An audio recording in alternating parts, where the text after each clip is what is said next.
Okay, maybe let's switch it up a little bit. Let's do something that we haven't done so far. Nice. But it might be interesting for you to see. So this is something that is especially interesting for women's self-defense. Yeah, this is what you do if somebody grabs you. Okay. Now I showed already, like the other day, Axel, the Wing Chun way. If you grab my hand, it's just to strike, put pain on the opponent. Because it's a bad position for you. One of your arms is completely immobilized. You don't gain anything from this, but I can strike you here. So natural reaction should be for you to let go and start protecting yourself. Okay? But this is very efficient. But the thing is, the real difficult thing is not to strike somebody, but to know that the situation warrants that. Because if maybe I'm just being annoying and say, hey, maybe that's not enough for you to say, okay, I'm going to knock this guy's teeth out. You're not sure, is this an attack? Is the guy just being stupid? Like, what do you want? Yeah, what does he want? Could be also, doesn't have to be a guy, could be an old lady that's getting on your nerves, could be a drunk person. You can't just hit everybody in the face that touches you, Right. So the very simple defense, if you grab my hand, is always, when you grab here, is the thumb is the weak spot. So now, there's a gap here between your fingers and your thumb. This is the direction in which I need to take my hand away. So for example, if you grab like the other hand, now it has to be this way around. Wherever the thumb is. This way it would never work. I'm struggling against your grip, and if it's a guy, they have big hands, you can struggle forever, okay? Take my hand. So it's same side, okay? So what I'll do is, I'll use my elbow to break that grip. What I don't do is, give me a little bit more strength here, like really pull me a little bit. I don't try to struggle with my hand. Because the hand is far away from my body, I don't have good leverage.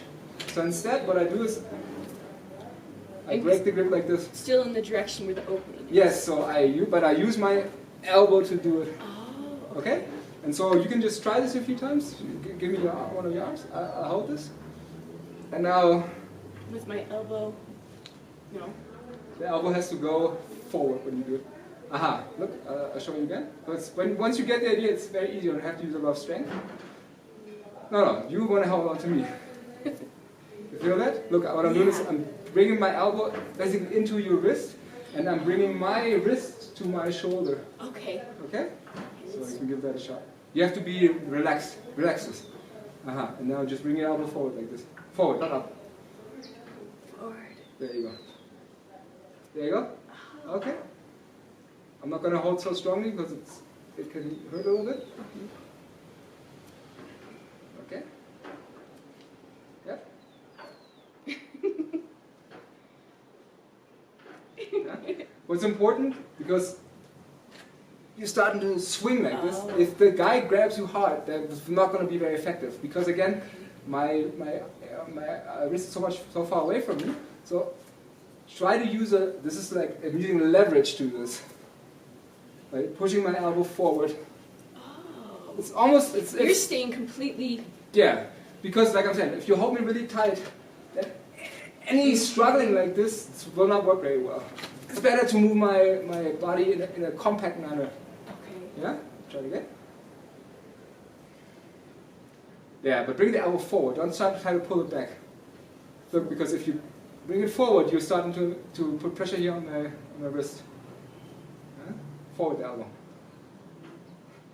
It's almost like that. What does the forward mean in this case? Forward is like this. this. Feels bizarre. Yeah, okay.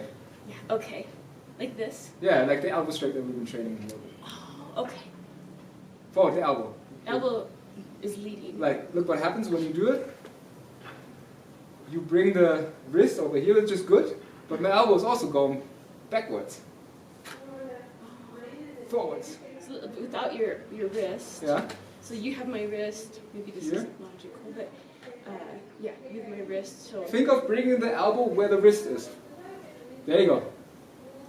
See, and then comes forward, the elbow. Okay. Oh, okay. Give it a shot. It's really forward. Yeah. No, that's... Yeah. What's happening is that your brain starts with fear. No, because you think, okay, I can't move my hand there.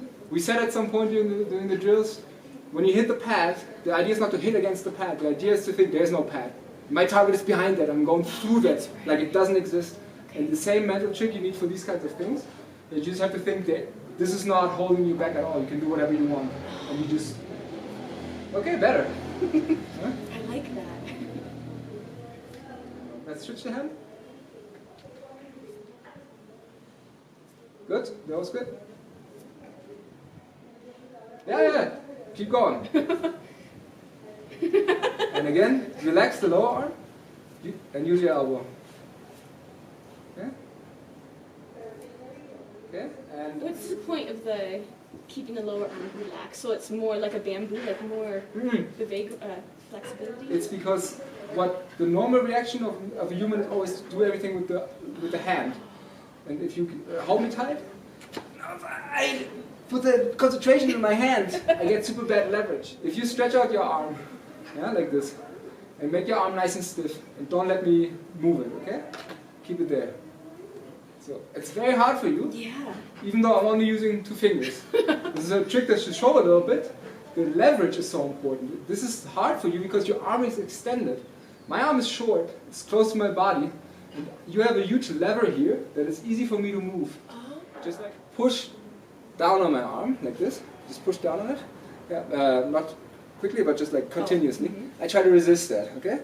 Now if I try to resist that from my wrist, it gets super hard on my shoulder and I can't resist it. Now look what happens. Do it again. Now I'm letting go of the wrist. Oh, wow. And this is the elbow now. Let's do it first. Oh, powerful. Okay? So it's from here. From here I'm resisting instead of from out here. Oh, your elbow, you're resisting here? Yes. And here you're letting go? Yes, I'm letting go of the lower arm and I'm using the elbows. Okay. One of the most basic things from the Wing Chun. To turn off the wrist. Okay? So you can try that as well. Stretch out your arm a little bit. Then keep the elbow down. And now, first, try to resist out here where I'm pushing. You feel that in your shoulder? Yeah. Try to let go of that. And instead, bring the elbow between your hip. And push with the elbow up. A little better? Where the resistance is stronger. Yeah? Okay. Yeah. So this is the leverage that we get from having our arms close to our body, the elbows down. Okay? So for example, one drill that's good, if you stretch your arm out again. Now I'm trying to push you over there. Well, you try to don't grab me. Just push me over there. And I'm going to shorten my lever. And this is going to give me a lot more strength. You feel that? Yeah. So in the moment that you start to push me over there, I'm going to shorten my arm. Okay, I'll let you try that. Just stretch your arm out. Stretch it out. Extend it. And so as soon as I start to pull you, drop your elbow to your hip. There you go. So this is why we don't want to have our arms outstretched like this. Because they're not very stable like this. They're easy to knock to the side. So like here they're stronger. Okay, let's do one more of the wrist grabs just to get the other side. So now across. Yeah, so this is across. We had first same side. I said break it like this, and then across. So what I want to do is bring my wrist to my shoulder here. And see what happens when I bring my wrist backwards, the elbow comes forward. So it's the same thing. But I can't just hold it tight. I can't just pull the whole arm. You see, you got a good grip. So if you grab me like this. Do you have to kind of twist out of it, but your elbow's leading? Maybe I'm thinking too much. What I'm doing is, I'm using leverage against this finger of yours, the thumb. But to be able to use leverage, I have to have a fulcrum, a point where I can apply the lever. And this is why I need to bring my elbow forward, so that this here becomes a fulcrum. Okay. Okay, so you think of going with this wrist to this shoulder, and the elbow comes forward. Good? That's it. Click. And when you do it right, then it becomes a lot easier. And now you just put the arm back, elbow goes forward. Wasn't right. Elbow goes forward. There you go. That's it. The elbow's leading, basically. Yeah, like I'm saying, if I bring the elbow forward, the wrist also comes back. So for me, this is one motion. Okay. Then you can train it, for example, like this. You grab either one of my wrists. Oh, and it's really And fast. I feel like I close my eyes, and maybe you can see that with the sunglasses. But I close my eyes, you grab me, but do a few different ones, so I don't know which one it's going to be. Otherwise, grabbing the wrist, closing the eyes is not bad. Yeah? And the same side again also. Across again. Oh, the same. Oh, same. Yeah? So you get to a feeling where you just know which one you need to use. Because the thing is here, if somebody really grabs you, somebody that's strong, yeah, and with all that force, it's difficult to get out of it, even if you do it correctly. So the idea is the moment that you feel my fingers closing, you have to go immediately. And so for self-defense, it would be like, yeah, I'm standing here, and all of a sudden you grab my hands, you know, one of my hands. Hey, okay, I don't want that. I'm not going to let you do that. I'm going to make it very clear immediately. That's not going to happen. Okay? Okay. So this is a nice for de-escalation, because like I said, the other option would be you grab me, yeah, and there goes your nose, yeah, that's it. So you grab me once, hey buddy, don't fucking do that. Okay, so we gain a little bit of space for having a De-escalation. yeah, like a diplomatic approach. Okay?